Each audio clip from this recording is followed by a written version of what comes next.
Bismillah ar-Rahman ar-Rahim. This is the third and last part of silage making. In this lecture, we will discuss characteristics of good silage and the causes of poor silage. And finally, we will emphasize on silage additives and preservatives. So before going to the lecture, I would like to share two slides or short movies which are related to the production of baled silage. Because most of the students they are coming from the agriculture area, they have their land, so they are able to start their own business.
So next step after chopping is to compress the fodder and to make bales. The next after making the bale is to wrap the bale so that fermentation process can be started. That wrapping can be done by using a plastic sheet. So if you look at this component of this bale silage making unit, so this is a baler. Uh, the manually chopped fodder is put over the machine so that take the fodder uh, into the unit where it is compressed. So this is basically compression unit as well as converting that compressed fodder into a bale. So here is a after filling the fodder, then comes uh, the process of tying that bale by using this thread. So if you look at this, after compression, the bale is ready, and then this machine is finally doing or finally by using the thread uh, that do wrapping of the bale so that the powder cannot come out from that bale. So after that, this bale will be taken to the wrapping machine and that will do the wrapping. So before showing that operation, I would like to see again the operation of this machine. This is the complete unit of compressing, then baling, and then uh, making a wrap by using the thread.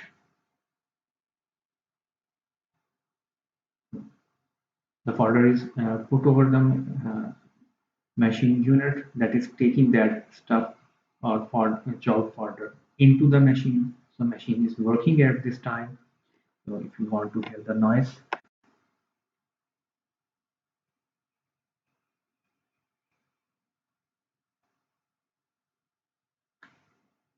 so they're doing the machine is actually compressing the folder at this time. So after proper compression and converting it into a bale, uh, and they do tying by using the thread. Yeah, yes.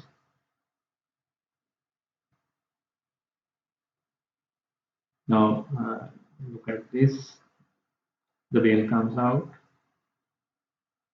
So this bale is then be placed on the wrapping machine. So that wrapping machine is again an automated machine. Just place the bale and then rotate that unit. So it start wrapping the bale. So this a plastic film, it is available from different producers. Uh, Mostly in Pakistan, we are importing uh, this wrapping film or wrapping sheet. So the wrapping process is completed and the bale is. So after wrapping, the bale is ready. You can uh, take it to any site. Even you can sell it, but at least give enough time for fermentation. Uh, because for fermentation 40 to 45 days they are required. Uh, but even you can feed at any time. Uh, but for getting a maximum nutrition, it is better to go for giving a proper time. So this is a very good way, particularly for young students, to be an entrepreneur in silage making if they have their land. So they can prepare their own bales and they can sell them to the market when there is a further deficiency, or even they can keep it at home for their own use. So now come to the topic, characteristics of good silage. So good silage, here I will just brief about some more important characteristics that can be easily observed and by physical means you can check that quality. First one is the odor. So it should be a very pleasant acid odor. But if there is any foul, pungent smell or objectionable odor, so that indicate a poor quality silage. The taste is again pleasing, but we cannot taste that silage. The easy way is if you feed to the animal and the animal like it, it means that is acceptable to the animal. Uh, but if it is of bitter or sharp taste, the animal will not go for eating the stuff. So if there is a issue of poor silage, so that definitely has some fungus and that can be checked uh, through the silage of seeing the silage or taking the silage on the hand. So you will feel that there is some musty or slimy texture. So the presence of slime or must clearly indicate about the rotten silage. So that mainly happened due to the uh, if there is some air or the moisture content they are not appropriate. So throughout the silage, the moisture should be uniform and the color should be uniform. So it's a good quality silage. But if it's a poor quality silage, so then definitely there will be a change in the color. So very high moisture silage has dark color, slimy texture, and they have disagreeable odor. A good quality silage have green or light brown color, whereas the tobacco brown, dark brown, caramelized churn like burned or black silage color, so they are not acceptable. So this charred, burned or black silage indicate excessive heat production during silage making process. So that black silage should not be fed to the animal. So finally is the animal acceptance if animal likes and thrive on good quality silage. Then to improve the silage quality, we can use different silage additives and preservatives. So silage additives, they are the products that provide supplemental nutrients which enhance the feeding value of the silage. Like if soluble sugars they are less, we can add molasses into the silage. And if nitrogen content they are very low, we can add some nitrogen in the form of urea or NPN compound to facilitate microbial fermentation. Then silage preservatives, they are the product that enhance the keeping qualities of the silage. So there are four main categories of silage additives and preservatives.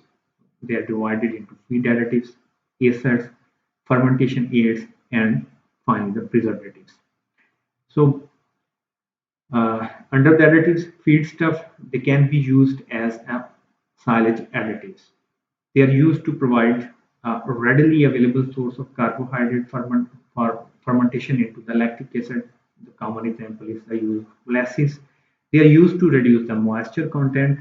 Yes, we can use wheat straw to reduce the moisture content to provide needed nutrient.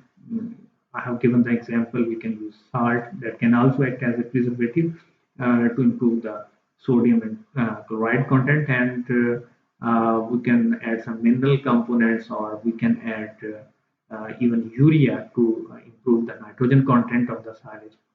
And some of the stuff they can be used to enhance the palatability of the silage. So, so here are the examples of some of the feedstuffs which are used as an additive: corn meal and cob meal, ground corn, barley or oats. They are used to reduce the moisture content. Because they have more fibrous contents, so they can be used to reduce the moisture content. Beet pulp, citrus pulp, then chopped corn cobs or chopped hay to reduce seepage losses from the silo if moisture is high. Then molasses, dried whey, they can be used as a source of fermentable carbohydrate, then protein and minerals. NPN compounds like urea that can be used to improve the nitrogen content. Ground limestone can be used to improve the calcium content. So during silage making, there is another big issue that is to maintain the pH value. So if there is a lactic acid production is difficult to achieve at an appropriate level to maintain the pH or 4 or 4.2, then we can use acids as a preservatives or an additive. So both inorganic like mineral acids and organic acids they can be used.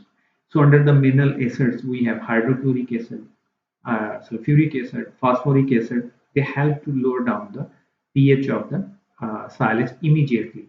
While organic acids like acetic acid, propionic acid, lactic acid, citric acid, and formic acid, uh, they can be used, but they have a limited effect on lowering the pH. Though they act as basically the preservatives rather than lowering the pH.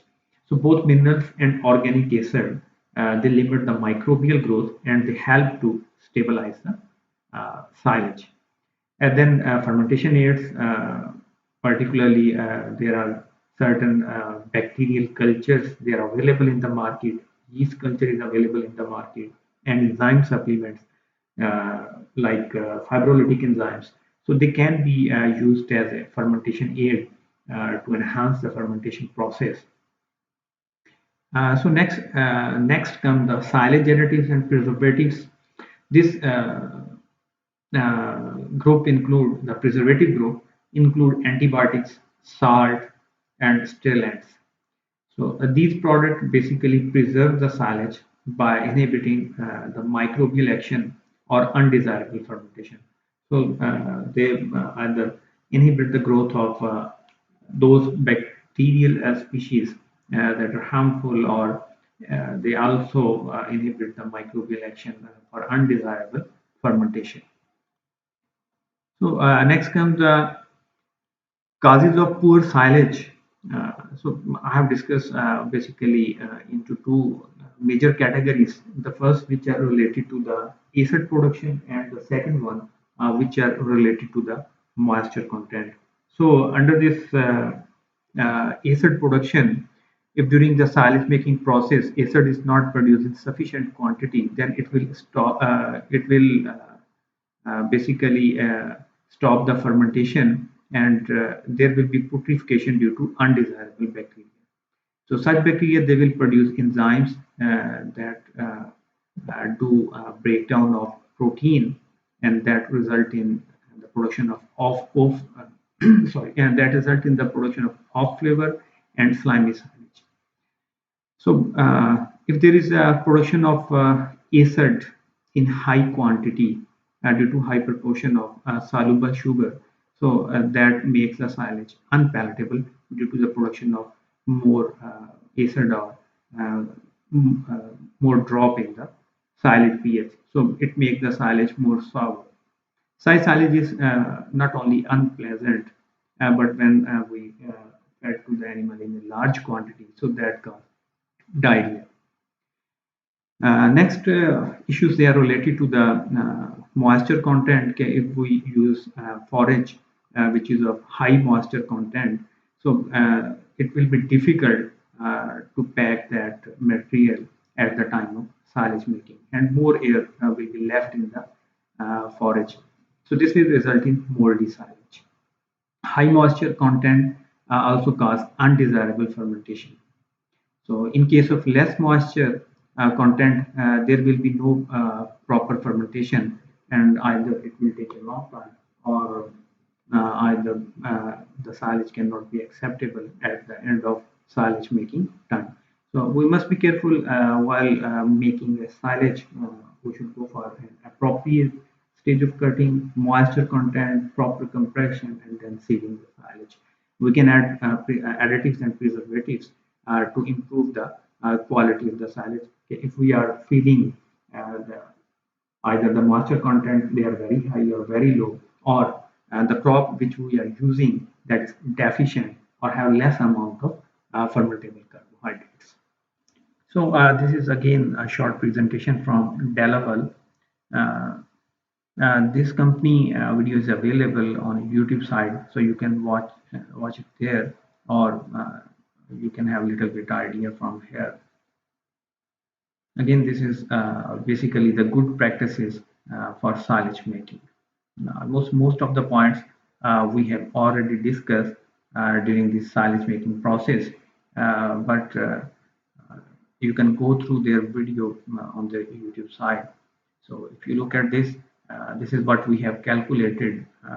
You know, we For calculating the bunker size, we can calculate how much quantity of forage is required, and then for how long we can go for that.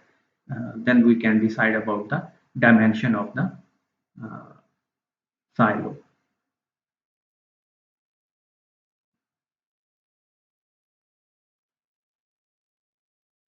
This is about cutting forage, yeah, either 5 to 10 centimeter. For maximum grain, it should be cut up from a point of 15 to 30 centimeter.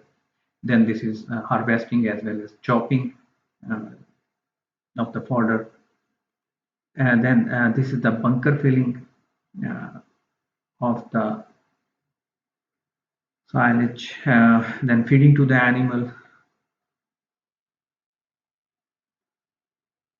So this is what we have discussed about silage additives or inoculants.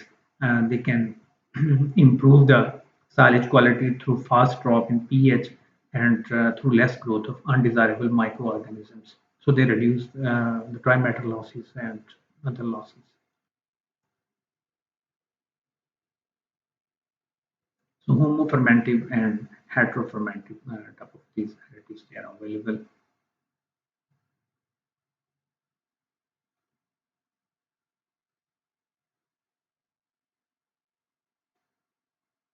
Again, the same fill rapidly, compact to the maximum by using this tractor. So this will remove the oxygen from the material to be inside. Thickness of the added layer 15 to 30 centimeter. Again, we have discussed okay, we should make layers uh, layer by layer and then compress it.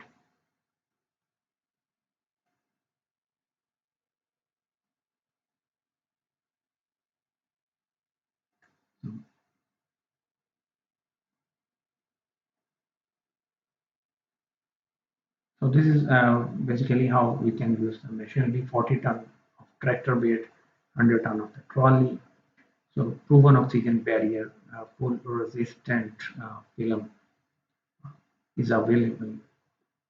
So that can be used over the filled bunker rather than using a simple plastic sheet.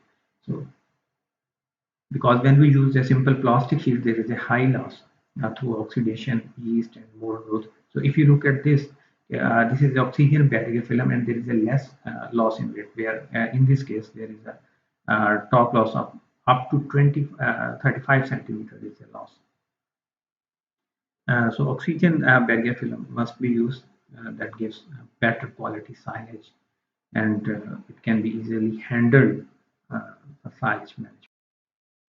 So when we unload the silo, there is a loss the nutrients. So that should be done in a very good way. This is the way how to get the material out. Uh,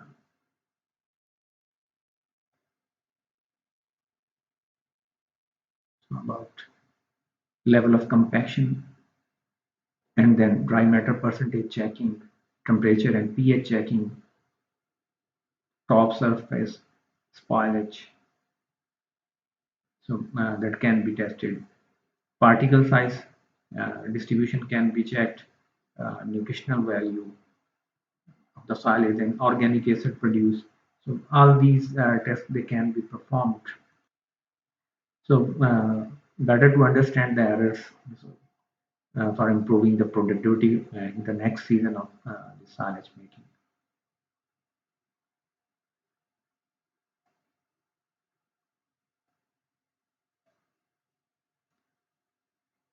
So these are the losses indicated by DAN level.